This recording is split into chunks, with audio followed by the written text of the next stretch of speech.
Brother and lads, welcome back to Cossy's Arsenal podcast. My name is Cossy. Good morning, good afternoon, good evening, wherever you are in all parts of the world. Welcome back to the channel. Welcome back to a brand new video. We're going to be diving into the latest around Arsenal. My predicted lineup for the Arsenal-Brentford game, 6 p.m. on Saturday. If there is an important game in Arsenal's title charge, this is the one. This is where we need to bounce back from two losses, one from Manchester City's 1-0 victory against us in the FA Cup, and the other from Sean Dyche's 1-0 victory at the Goodson Park in the Premier League. We need to bounce back. First and foremost, we have not scored a goal in the last 108 minutes of competitive football, and that is not even the problem. We've not actually picked up any points from the last two games we've played in competitive football. So we need to get a result at the Emirates Stadium. We need to get 3 points, and like you have seen already on your screen, I'm proposing that for this game we drop Gabriel Martinelli. I'm proposing that for this game we drop Benjamin White. In the comment section, if you agree with me, let me know in the comment section if I'm right. Benjamin White, his form in the recent games has not been that good. And I'm saying, why don't we play Tomiyasu for at least 2 or 3 games? Tomiyasu is a very, very good guy. Whenever he comes on, he's having super performances. Why don't we play Tomiyasu at least for 2 or 3 games for Ben White to have some rotation? And then Gabriel Martinelli, I think the arrival of Leandro Trossard allows us to play another player, because Gabriel Martinelli the last 2 games or 2 or 3 games it is not happening for him. It is absolutely not happening. And there is a question I want us to talk about on this video. Is Gabriel Martinelli being isolated? Is he being kicked out by his own fellow players because they're not playing the ball into him? I'm looking at the average positions here. I'm looking at how Arsenal are playing these days. We are playing away from the left-hand side. Ever since Gabriel Jesus picked up that injury, Gabriel Martinelli's channel is no longer working. And I'm asking myself, why are Arsenal killing Gabriel Martinelli in games? Why is it happening? But anyway, let me know in the comment section below. Do you agree with me? Should we drop Gabriel Martinelli and Benjamin White just to refresh the team and find find better solutions and find ways to win games again? If you like the content, do hit the like button for me. Let's get this video to 300 likes. If you like the content, only if you like the content, hit the like button, and do subscribe to the podcast as well. Now we take on Brentford. We did win the reverse fixture very, very comfortably. 2 goals to 0.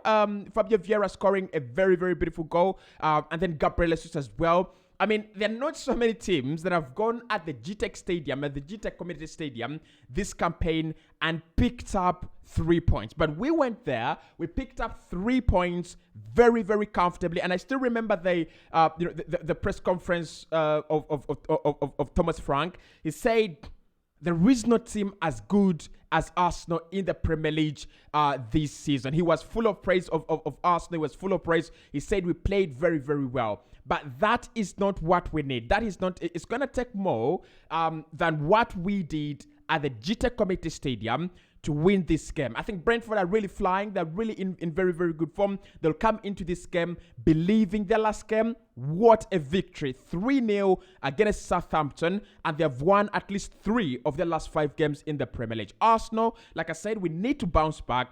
And I think if Mikel Arteta wants to win the league, if all these players, Alexander Zinchenko and all the lads are thinking about winning the Premier League, this is the time. This is the time where you go, okay, whatever has happened, but now we need to go back to winning ways. So this would be my starting 11 for this game. I hope many of you actually will agree with me because I'm going to make a couple of changes. I think Arsenal do need a couple of changes in this game. In goal, I'll still go with Aaron Ramsdale. Great goalkeeper for me. He's been outstanding for Arsenal, especially in those games where we need him. I don't think you can blame him for any of the goals that we are conceding this campaign. And also, we are one of the best defenses in the Premier League. We're not conceding so many goals. Aaron Ramsdale, brilliant lad, brilliant goalkeeper.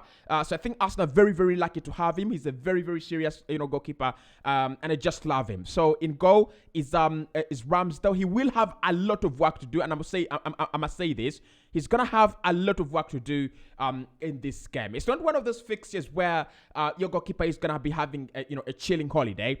No, Brentford, their attack, Ivan Toney, Brian Wemo, the likes of Ethan Pinnock, those players are actually very, very, deadly. So I'm going to say Ramsdale has to be on his form at 6 p.m. on Saturday. That is tomorrow. Playing in the back four, we need to change. We need some changes in the back four. And I'm starting with the right back. I'm going to go Tomiyasu. Let's go Tomiyasu. And these are my reasons. I think Ben White has had a fantastic season. To be honest, he's done very, very well since the start of the season. I think Mikel Arteta should be given a lot of credit for playing him in those areas. But I think we can all agree, right from the Manchester United game, there was something that was not actually adding up with Benjamin White. And then we went to the Everton game. That should have been his worst game in an Arsenal jersey this campaign, this season. So we need changes. We need some fresh legs. I do understand when Mikel Arteta decides to go with the same starting 11. Brilliant. Absolutely brilliant. I cannot be a hypocrite because I'm the same guy in the 2019, 2020, 2021 season who said Mikel is a disgrace for not playing a consistent 11. So I'm not changing my opinion. It is absolutely okay for a manager to play the same 11. What is not okay is playing players who are tired or players who have dropped off in form. So for me, Ben White needs 2-3 games on the sides. I think Tomiyasu, to be honest, it is quite unfair for Mikel Arteta to go, whether Ben White is doing well or not, I'll still play Tomiyasu. It's unfair because Tomiyasu has played well at every chance he's been given. He's played very, very well at every opportunity he's been gifted. So for me, I think he deserves more games. He deserves to play more games for Arsenal, and this is where we will need him, especially when you need to stop Ivan Toney, and you also need to stop the runs in behind from Brian Wemo as well. So I think Tomiyasu in this game is a necessity. The centre-back pairing, to be honest, I don't think I do have a problem with them. So I'll still stick with Gabriel, who has been a very, very good centre-back for us. I think many people do write him off a lot of the time, but Gabriel is a real centre-back. So I'll play Gabriel there together with William Saliba. I've seen many people have actually agreed that William Saliba is one of the best centre-backs in the Premier League. For me, not one of the best centre-backs, but the best centre-back in the Premier League this campaign, all right? Lisandro Martinez has done very well, but the fact that Saliba has solidified our defense to the extent of us being up there on top of the table, there is nothing you're telling me about all these other players. William Saliba is the guy for me. So that is the centre-back pairing. And if Mikel plays the same 11, or the same centre-back pairing, I will not have a problem with them. Now, at left-back, Alexander Zinchenko has been our best player for a very, very long time. I think right from the Manchester United game, we should agree here. Right from the Manchester United game, he has been our best player. He played so well against Manchester United. He played so well against Everton. Although we didn't score, or although we didn't pick up a point, he played very, very well. He's been our most consistent player after the World Cup. He's been doing very, very well. But my problem with that is, if Alexander Zinchenko is your most consistent player and your most performing player, it means your forward line is not active that much. It means your midfield is taking days off. We can't afford to do that. We simply can't afford to do that. So I'm gonna go Alexander Zinchenko at left back, and then at right back it should be Tomiyasu. That is my back four. with and Ramsdale in goal. Now, in midfield, I'm not really sure if Thomas Partey is 100% fit. What I know is that there are no reports of him being sidelined or being out of this game. I know, Mikel Arteta loves Jorginho, but this is not the time for players you love. This is the time for Thomas Partey. This is the time to do it right. This is the time to get it right. And for me, it should be Thomas Partey in that midfield. Now, he was taken off in the Manchester City game. You still recall, he was taken off in the Manchester City game, and he was also taken off in the Everton game, both at halftime, right? This time, he should play 70 minutes. Because we've seen without Thomas Partey, this Arsenal team cannot govern games. We cannot control games. We cannot be on top of teams if Thomas Partey is not doing very well. But then I would also say, if Mikel wants to play Jorginho more regularly, then these are the kind of games where you can bring him on in the 80th minute, in the 75th minute, just to get that much fitness, get used to the idea of ball retention and doing all those nice things of game management. So if Arsenal can win this game at halftime, then I would be okay for Jorginho to come in for the second half. But if it is 1-0, 2-1 by halftime, don't bring on Jorginho as yet. So midfield, Thomas Partey for me comes back. Xhaka as well. I think Xhaka has been a little bit ghosting. I don't want to lie. Xhaka has been a little bit ghosting in midfield. The performances that we saw from Granit Xhaka prior to the World Cup have disappeared. Yeah, they've absolutely disappeared. And to be honest, he played very well, very, very well. He played very well for Switzerland in the World Cup. Had a very, very good tournament. But since after that, his performances have actually gone down a level. And I don't want to hear people saying, "Cause you don't like Xhaka, cause you always talk about this, you always talk like this about Xhaka." His performances have gone down a level. I think he's still a very, very good player. Very important. His work rate, did go up levels, but he needs to step up. He needs to, he needs to really, really step up. Especially in the Everton and Manchester United games, I didn't see him. I want to be honest. I didn't see him in those games. Okay. Now, to complete the midfield, should Fabio Vieira start over Martin Odegaard? I'm just having a question there. If you feel he should start, let me know in the comment box below. But I'll still play Martin Odegaard. Fantastic player, best player in the Premier League so far. In my opinion, he should be, Premier League's player of the year if Arsenal win the title. It should be Arsenal's, player of the year. And that, I'm saying that bearing in mind that Bukayo Saka has been lethal. Bearing in mind that we're having a Gabriel Jesus who's a